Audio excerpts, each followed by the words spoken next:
a particularly spicy, sometimes minty eucalypt. It's exotic. That's very, very Croft.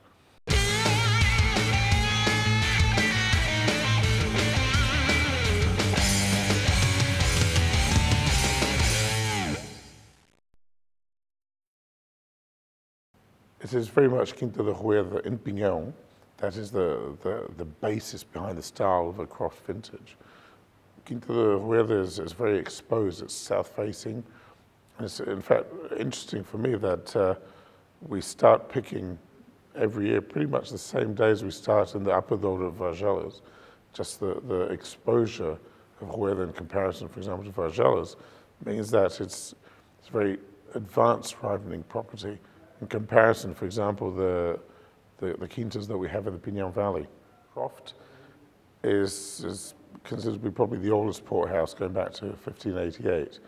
But more important than that, Croft as a port house has always had a very strong connection with the Douro. And Quinta da Roeda, which belonged to Croft, was fundamental in the period of the phylloxera and the post-phylloxera work that was done there.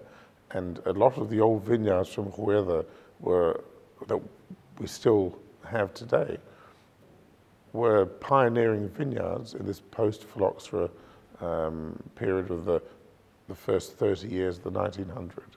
In the mid-60s, the Croft was sold to a multinational. It became part of IDV and later to become Diageo.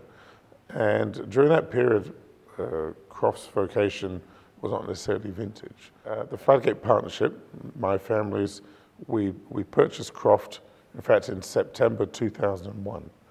And working with Quinta da Roeda has been an extraordinary privilege and experience.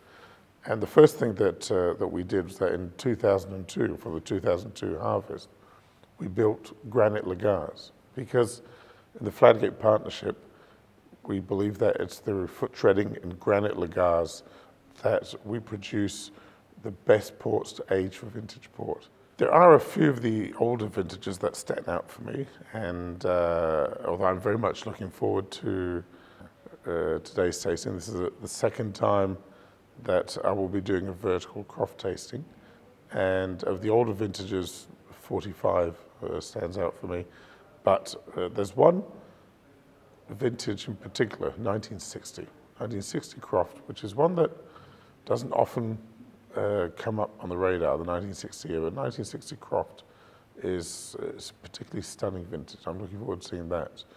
Then with Croft, I think all of the 60s in general are good, and the 60s decade was an exceptional decade for vintage port. And then we have to look at probably more recent years.